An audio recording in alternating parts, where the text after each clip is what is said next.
In our 40s, life's a pressure cooker with work, relationships, responsibilities all piling up. We're often tired, stretched for time, and just trying to keep our heads above water. There's definitely no time for the inner life, all that spiritual stuff, right? But what if making space for your inner life is exactly what you need in midlife to move forward? To help you deal with disappointment, experience gratitude in hard times, and have a deeper sense of purpose. So I'm Daniel Sih with my co-host Matt Bain, and together we bring you the final episode of Season 2 of The Space Makers. So today we're exploring spirituality and why it's so important to pay attention to your inner life as you hit the midlife squeeze. We'll explore the 3 stages of faith, the journey from belief to unbelief to a more generous sense of unknowing on the other side of doubt, and the importance of unlearning what we currently know in order to live the truly spiritual life. It's all about making space for life's inevitable resets to thrive in the second half of life. Okay, let's dive in. Hi, welcome back to the Space Makers podcast, where we help you make space for an intentional, meaningful life. And we've been exploring a big idea this season that the habits and practices that set you up for success in your 20s and 30s might need to be reimagined and even unlearned in your midlife squeeze to live a healthy life. I'm here with my co-host and friend, Matt Bain. Hey, Dan, how you doing? Good. I'm good, thank you. And this is our final episode. I know. Yeah, how about that? I know, we made it. Yeah, I know, despite what everyone said. So we're talking about a really important topic to finish this season, which is the inner life reset. It's a super important topic. Right at the beginning, we talked about how the transition from early adulthood to midlife and certainly beyond to the second mountain often requires a deep rethink about what it means to be a spiritual person, what it means to have an inner life versus just an outer life, how to go from doing to being, etc. And so we're going to explore some of this stuff. That's right, because we're interested in people as a totality, right? So every single bit of a person. And that's going to include the inner/spiritual life. Absolutely. Yeah. Thank you so much if you have been someone who's journeyed with us for all 9 episodes or even both seasons of The Space Makers. We've absolutely loved hearing your input. We've loved your questions and just to hear stories about how this content has actually impacted your life. But we'd love to ask for a favour. One of the big ideas we've had that's run through every single episode so far has this been idea of being generative. So again, being committed to people and causes that go beyond your immediate kind of sphere. So what we'd really value is that if you think that you've got someone in your life, and I'm going to, take the big swing of guessing everyone has at least one person who's going to find at least one of these episodes relevant. Yeah, so either share a particular episode or maybe just have a conversation with them. If you want to do more online sharing, feel free to go to our YouTube channel, which is Space Makers, or my name with an underscore in the middle. And look, we hope that this has been a gift to you.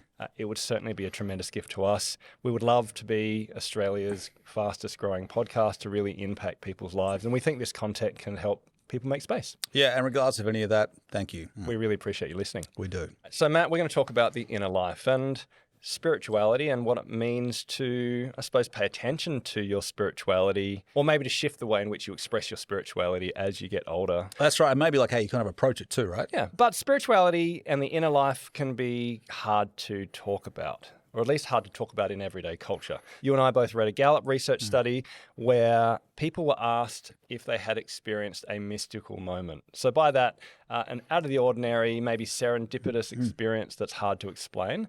And what was interesting is that 84% of participants said that yes, they had experienced a mystical moment, at least one in their life. But what's interesting is in that same study, 75% of those respondents said it was socially taboo to talk about. So in other words, most of us have these spiritual, unusual, mystical, wondrous experiences that we find it hard to contain or understand or describe. But in secular, individualized culture, in our Western culture, because of our worldview, it's taboo.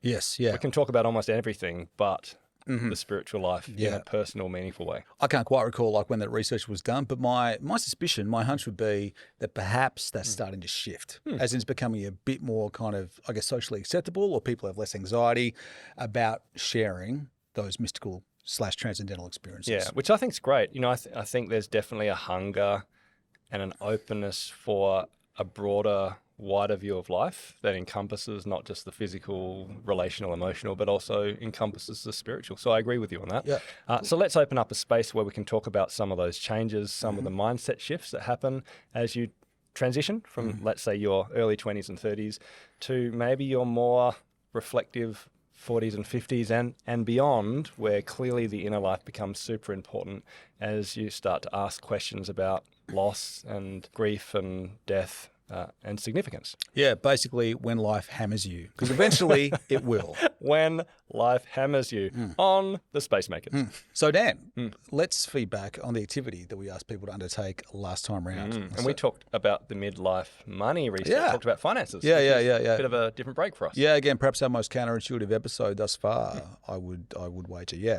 So we had two challenges for people, again, as usual, dependent upon your age and stage. If you're in your 20s, maybe early 30s, the challenge was try to set aside $1,000, and that could be a mixture of selling some stuff, or it could be again putting in a regular saving plan. So you're dedicating a percentage of your income, week to week, fortnight to fortnight, however it comes in order to accumulate $1,000. So you're trying to build that habit of saving, but the end game is getting that $1,000 and investing it in something like, shares, something that's going to start to garner you a hold of compound interest sooner rather than later over the long term. That was for 20s and 30s. For people like us, again, in our 40s plus, that midlife squeeze, the exercise was think of something, a life experience that you can likely have right now and is within your grasp, something you've been long desiring to do, but perhaps postponing, that it's highly likely if you wait too long because of either time or health, you won't be able to undertake. We often delay things for too long when they're actually in our reach right now. Yeah.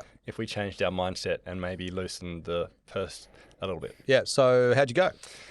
What did I do? Well, look, I think I mentioned this last week, but I already have a plan, so I'm just going to fall back on that plan. So in 2 weeks, I take my son to Townsville with a great group called Fathering Adventures. And we have 10 days, just me and my middle son, which is great. The middle child is often the one I think that gets neglected somehow.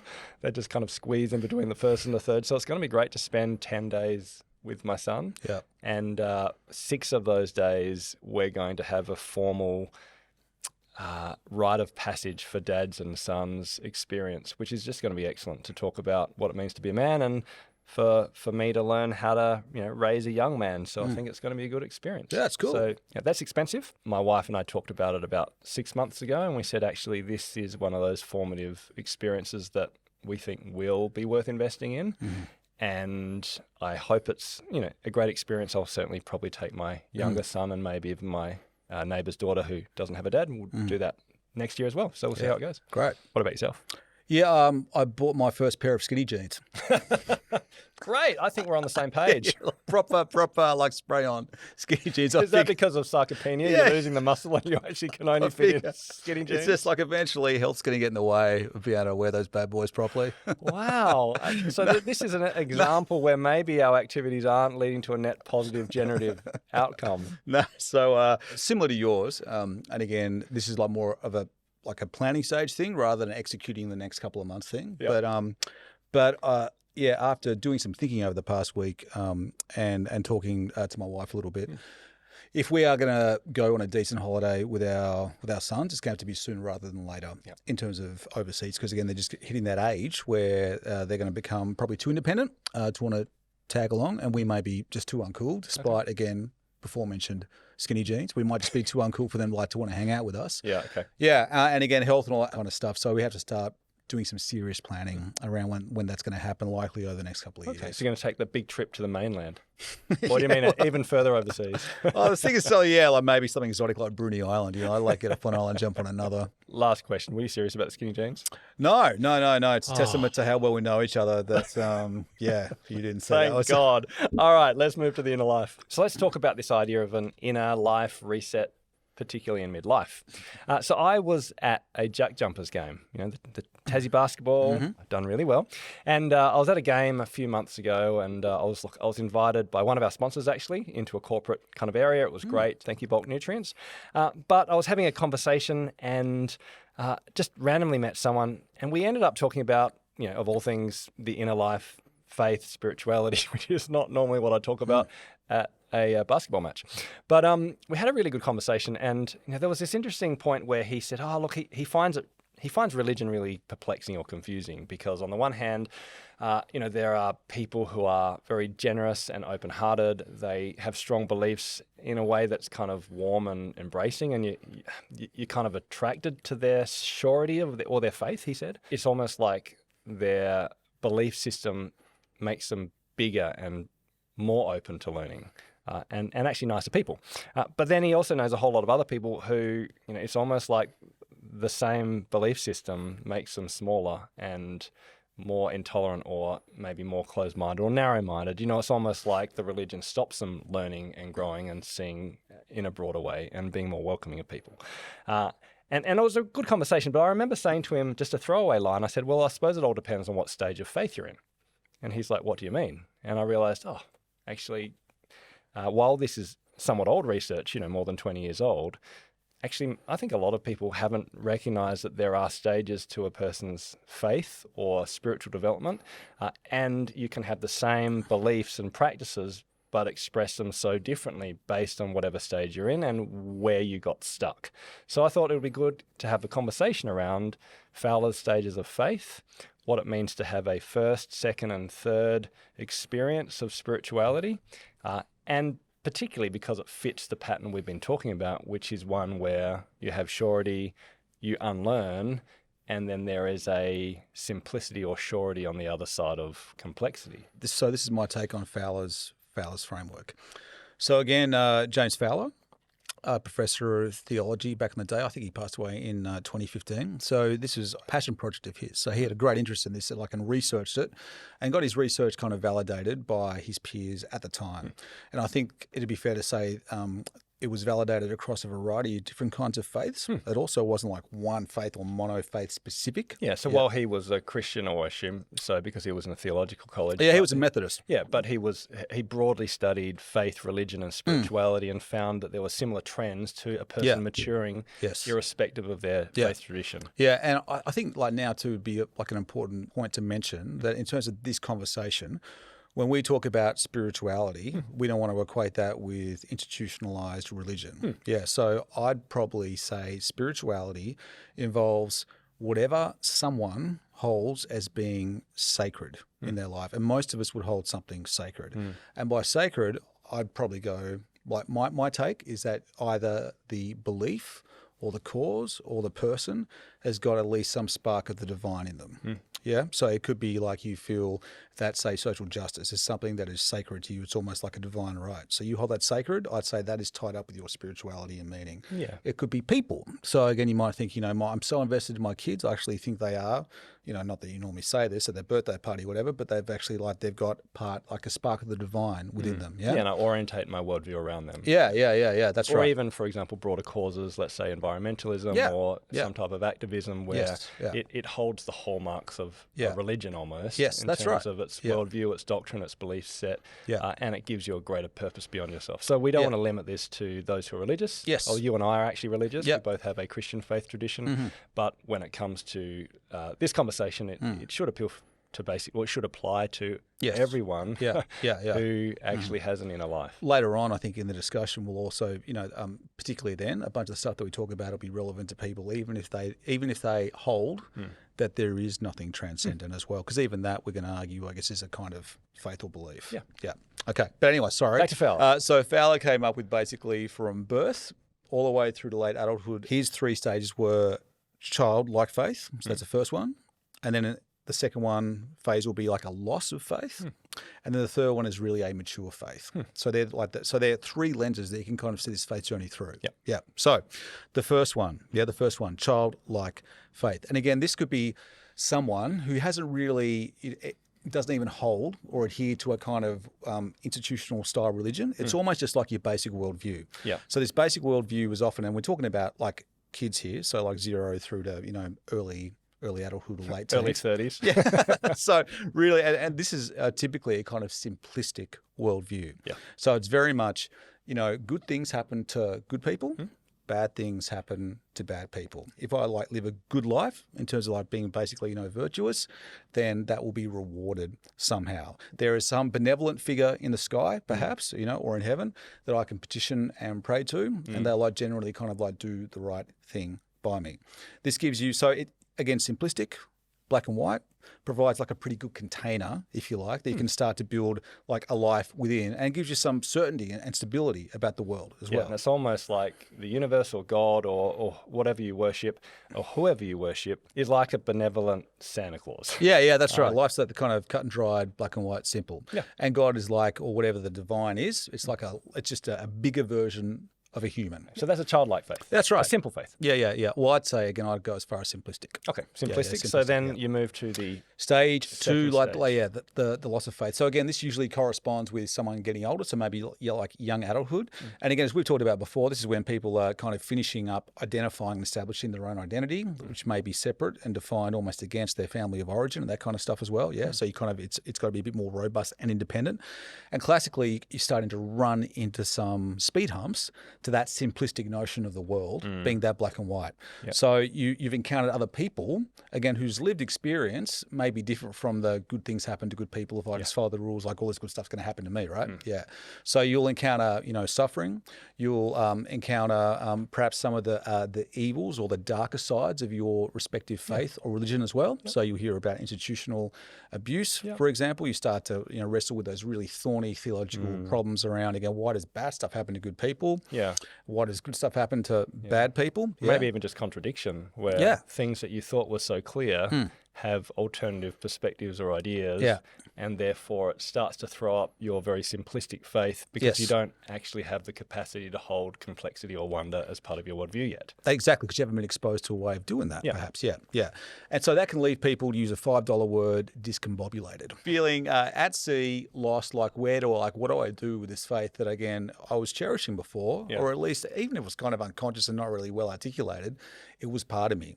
But now my worldview is being really challenged. What do I do with that? So you may find yourself, again, this is where you think, well, you know what, if I belong to some kind of more institutional, traditional form of faith, I'm going to instead divert to basically having a very customized, kind of individualized spirituality that's going to be removed from all those more traditional forms. But it doesn't kind of robustly grow and learn and continue in that journey. Look, that when I see the questions that people often ask and the ones I've asked, or I still ask sometimes. Yeah, sure. They're often either the big questions like, why does suffering exist? Why do bad things happen in the world if there's a good God? Or how can all beliefs lead to the same place when they're different? Or kind of those big existential questions that make you start to question whether there's anything that's out there. The other questions are often, but if I'm really honest, most of them are usually personal. Actually, I got hurt by someone in my community, and now I find it hard to believe that anything is good about it. Or, why is this bad stuff happening in the news? Or, I prayed lots and I ended up with anxiety. Or I did the right things and I got divorced. And so how can it be true? So a lot of the time, these experiences of life where doubt really starts to shake you and you throw up your worldview are often in response to some type of personal pain, even though they might be couched in terms of bigger pictures. Yeah, and that doesn't make it any less real, of course. And the other it makes it even more real. I think. And the other point I think alongside that we'll probably circle back to later is that regardless of what faith you started off with, that pain is going to be real. And again, for most of us, if you live long enough, in fact, I'd say all of us, it's inevitable. So there will be something that life throws at you if you live long enough, either to yourself or someone who you love dearly, that you wouldn't wish upon yourself or that person, that is going to rock your world. And so whatever you believe or don't believe, you need to have a way to handle and process that. Yeah. And that's where we move to that third stage, which really does give you the ability to hold light and dark, positive experiences and suffering into some holistic framework, but not in a simplistic, childish way that you see in the first stage. Yeah, that's right. Yeah, so we could call that mature faith. Okay. The mature faith is really more about, again, some grey within the confines, if you like, all the boundaries, all the supports of some black and white certainties. Yeah, so it's almost like you return to a lot of the beliefs or practices that you once had. They might even look the same on the outside to an external Yes. observer, Yeah. but the mode through which you approach it is much more generous. It's much more open. There's more mystery. There's more paradox and nuance. So you might still have black and white, but it's shaded by grey, which is, I suppose, a simplicity on the other side of complexity. To add to that, I'd say humility as well. It's again like realizing perhaps the limits to our powers to some degree as well. Definitely, yeah. You've lived long enough to have the skills and knowledge to achieve something, but also enough to know that you're completely deluded and know nothing.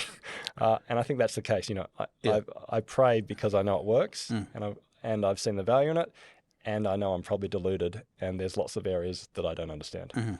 And hopefully there's some humility in that. If I go back to that junk jumpers conversation that I had, I think this is where you can have people who look like who say they believe the same stuff, and who actually look like they do the same stuff, but one is coming from a position of fear and simplicity. Like, it's great when you're a kid to have a black and white faith, but when you're 40 or 50, if you still have a black and white faith, well, then all you can do is basically have a tick card like a political checkbox. I believe these things, and anyone who believes what I believe is right, anyone who doesn't believe it is wrong. It's a very ugly type of spirituality, because it hasn't been brave enough to go through the loss of faith in order to find true, mature faith. But at the same time, you can have someone who does exactly the same stuff and actually believes in the same tick box items in terms of their worldview, but there's a generous not knowing, a kindness and a wideness that is in that worldview. So do you want to read a quote that you and I think summarizes this beautifully and that has actually meant a lot to us over the years? Yeah. So this is from a guy called Oliver Wendell Holmes, and it reads, "For the simplicity on this side of complexity, I wouldn't give you a fig. But for the simplicity on the other side of complexity, for that I would give you anything I have." I think it describes it well. There's actually a Richard Rohr quote from the book Falling Upward. He says, "It seems that in the spiritual world, we do not really find something until we lose it. Ignore it, miss it, long for it, choose it, and personally find it again, but now on a new level." And I think that describes it beautifully. You have to lose your faith, your spirituality, and your sense of surety in the world in order to find it. Yeah. Which actually follows the whole process we've been talking about, which is about unlearning life in midlife. Yeah. In order to rediscover a better second season. There's this great, relatively recent interview that I heard between Joe Rogan and an author called Sebastian Junger. So he's a former war correspondent, a non-fiction writer, war correspondent and journalist, and really like fit guy. So he's seen people like literally die around him in combat and all that kind of stuff. So like a relatively hard guy as well. But in this interview, I think it was in 2020, he recounted being out in the woods with his wife in this cabin in the middle of nowhere. Everything was locked down, blah, blah, blah. Started experiencing really bad stomach pain. His wife convinced him to go to hospital. It took ages to get an ambulance out there. Turns out he was experiencing massive, like an internal hemorrhage, just losing blood copiously, but they couldn't pick out from where. So by the time he made it on the operating table, he was virtually dead. And he remembers, like distinctly, and recounted this in the interview, and he's written a book about it recently, In My Time of Dying. He remembers being like having this distinct vision of seeing his deceased father say to him, "Come with me. It's okay. Come with me." And afterwards, he's like, that messed him up. That messed him up big time because he was a devout atheist, didn't believe in a God whatsoever. And I think he still calls himself an atheist, if not like a kind of almost like kind of soft agnostic. But that really messed him up. It dove him into doing all this research about near-death experiences and visions and that kind of stuff to try to warrant or substantiate what the hell happened to me, because I thought the world was like this. But then I had this first-hand experience where it turns out it's not just this. It's not just what I thought. I love that idea because let's say in your 20s and 30s you've come to the conclusion that there is no God, there is no spirituality, or there's no broad meaning in the world, let's say, no universe. That all you see is what you have. Yeah. You might Nothing be transcendent. You might sure of that. You might be sure of that, in a black and white way. You might be very sure of it, very confident, and actually could work for you in the sense of it could give you a lot of comfort, and it could actually guide you to live a great life and to make some great decisions when you're young. But whenever you face that second stage, which is unlearning your own beliefs, no matter whether you're a devout Muslim or Christian or atheist, it takes faith and bravery to unlearn what you were once so sure of. Yeah. But that's the very process that all of us need to go through. In this situation, it sounds like he needed to unlearn his surety that there was no spirituality. And I actually think that's a very brave thing to do, to go from someone who was sure there was nothing to at least being open-handed to what it looks like to live a spiritual life. But I think that bravery is part of what we're talking about, no matter where you start. So again, Matt, we've collected a number of quotes from some of the spiritual authors we've read. I know that we've probably over-quoted Richard Rohr, but... He's highly quotable. He's highly quotable, yeah. So do you want to read a quote? Yeah, love to. So again, this is from his book, Falling Upwards. It is probably necessary to eliminate most doubt when you are young. Doing so is a good survival technique. But such worldviews are not true, and they are not wisdom. Wisdom happily lives with mystery, doubt, and unknowing, and in such living ironically resolves that very mystery to some degree. I have never figured out why unknowing becomes another kind of knowing, but it surely seems to be. It takes a lot of learning to finally learn ignorance. Wow. Yeah, powerful stuff. I love it. Hey, why don't we take a moment of silence? We've talked about some heady things. Yeah, have a moment. Where are you at in your spiritual journey? Are you on the first stage? Are you on the second stage? Are you on the third stage? Are you at risk of getting stuck and not being able to move forward? Are you brave enough to unlearn what you thought you knew in order to find a more generous form of unknowing? Have a moment and reflect. What stands out?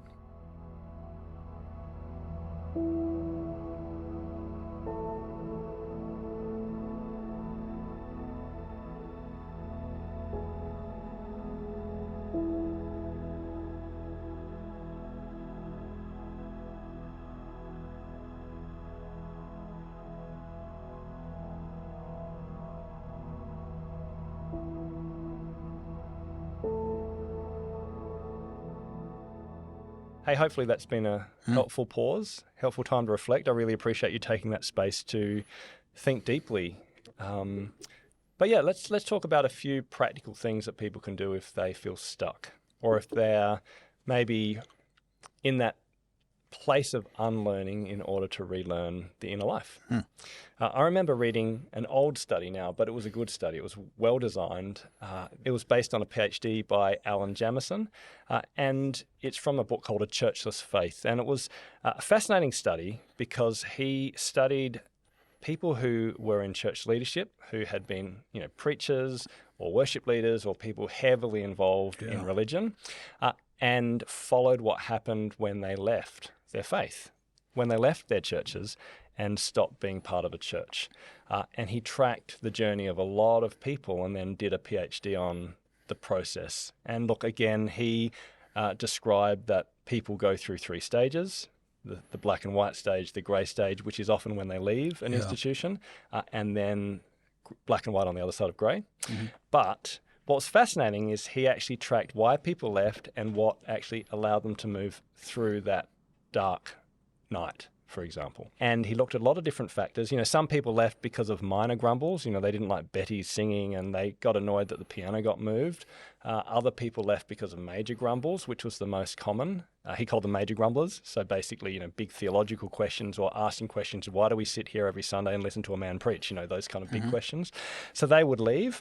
But then the difference between those who moved forwards and those who ended up with a kind of a privatized, individualized faith that didn't really mature. The one statistical factor was that people who moved forwards into a mature, enlightened type faith had at least one friend that they connected with on a regular basis through that time of not knowing, where they could voice their doubts and actually gain guidance and support and encouragement in that journey.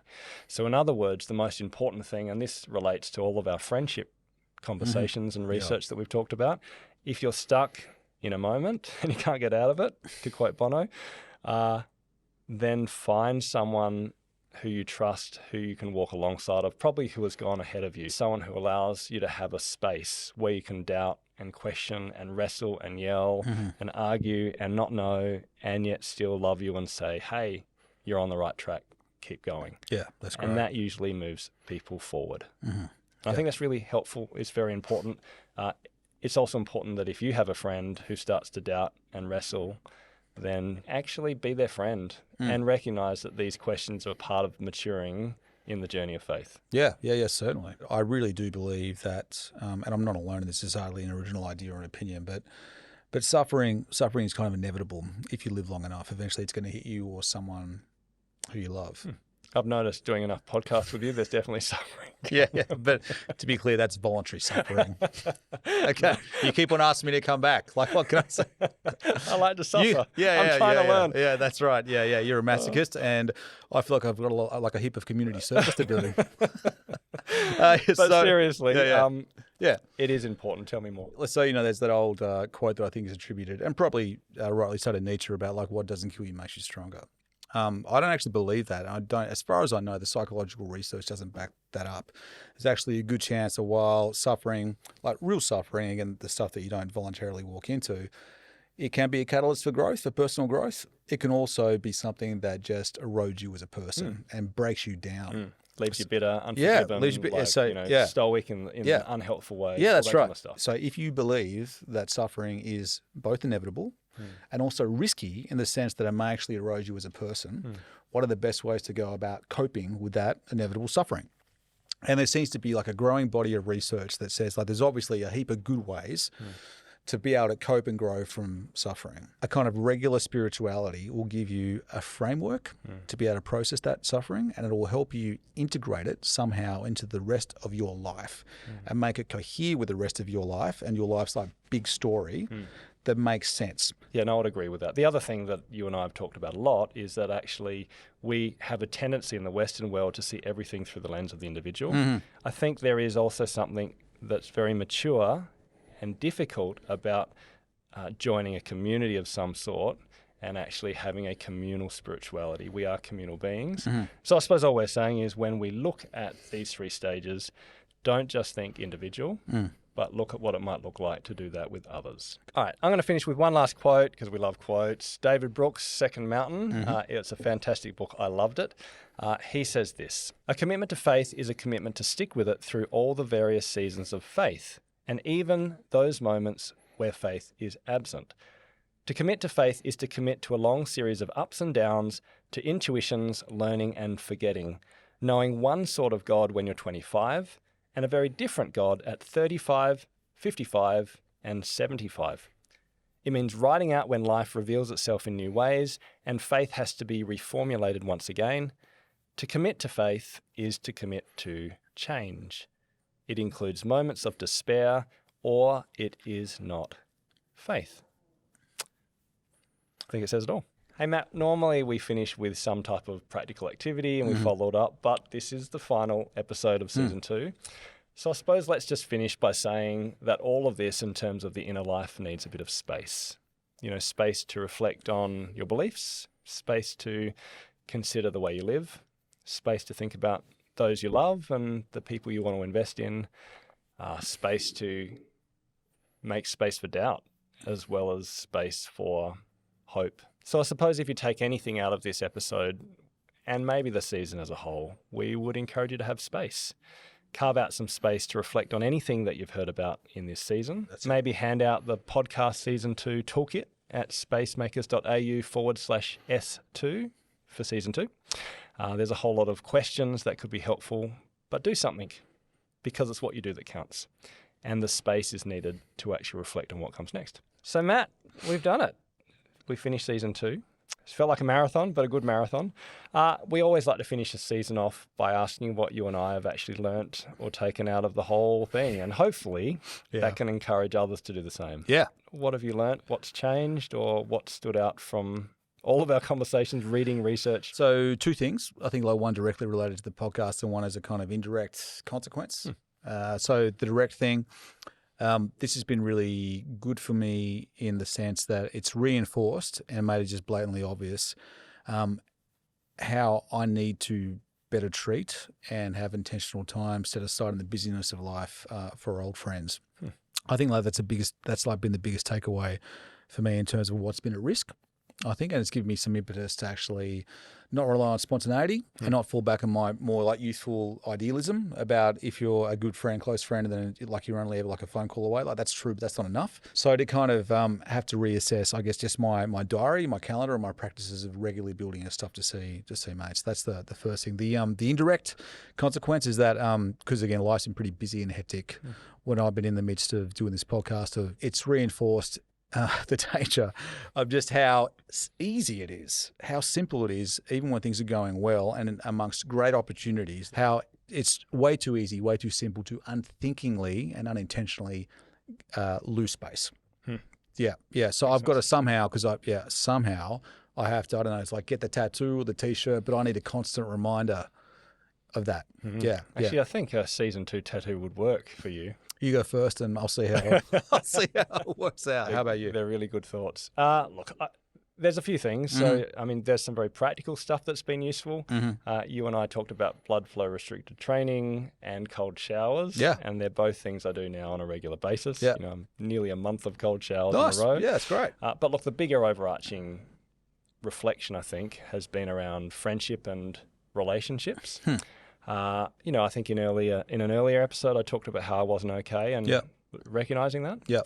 And I think I'm a lot more okay now, which is great. Yeah, that is great. I think part of the process has been really reflecting deeply about the tension in my life. I've always been a good doer, and I like working hard, and I have a really deep desire to impact people's lives. And so that's in my DNA, and I naturally gravitate to wanting to contribute through what I do. But at the end of the day, I know that actually at the end of my life, it's investment in my wife and my kids and my friends and community that will really make a difference. But at the same time, the part that I'm not natural at is just really investing more and more in friends and because I really love people. I really care about people. And you do. I actually miss people in my life. I miss their contribution and I miss the times we have together. I don't want to be one of those people who looks back and says loneliness is having had friends. It's been really good to see friends on a regular basis. It's that kind of, investment, for want of a better term, and activity involving your friends that's going to lead to having like a whole bunch of grasshoppers around your deathbed saying, thanks, Dan, for like putting a roof over our head and clothes on our back and paying for my violin lessons. That sounds good. That does sound good. But on a serious note, I am very grateful for our time together as friends. Yeah. You know, while we're doing something which is project-based, it has been great to hear your stories. Not just during the podcast, but the journey with you. Yeah. That's I've learned a lot. Yeah. And I hope our listeners have been able to gain something from our experience Yeah, together. indeed. No, likewise. Let's finish by unraveling season 3 and the topic that we're going to explore. Yeah. You and I have thought long and hard about this. There is a 4th season, I reckon, in us, and we know what that is. But for next season, we want to talk about moving from resets to getting unstuck. I was watching a video on YouTube by Jordan Peterson, and it was more the title that actually stuck out to me. I think it was something like, what do you do if you're in your 40s and life sucks? And so I watched the video, and basically he said, well, it's good to give advice to people about what to do to have a great life, but what do you do if you're in your midlife and you've kind of stuffed up the first half? Had some broken relationships, maybe financially you're in strife, maybe your health isn't so good, maybe you've had some really big significant setbacks in life and you're feeling flatlined. It's easy to talk about a reset, but what do you do if you genuinely feel stuck? Yeah, that's it. We love this topic and we feel like there's more in it, but we'd like to move forward from setting up from our 20s to 30s and resetting to actually starting in our midlife and moving forward. We want to be realists when it comes to this podcast, and I think it's a fair assumption to think that regardless of who you are, you're probably not firing on all cylinders, so to speak. You're not all the areas that we've covered: finances, inner life, health, friendships, happiness.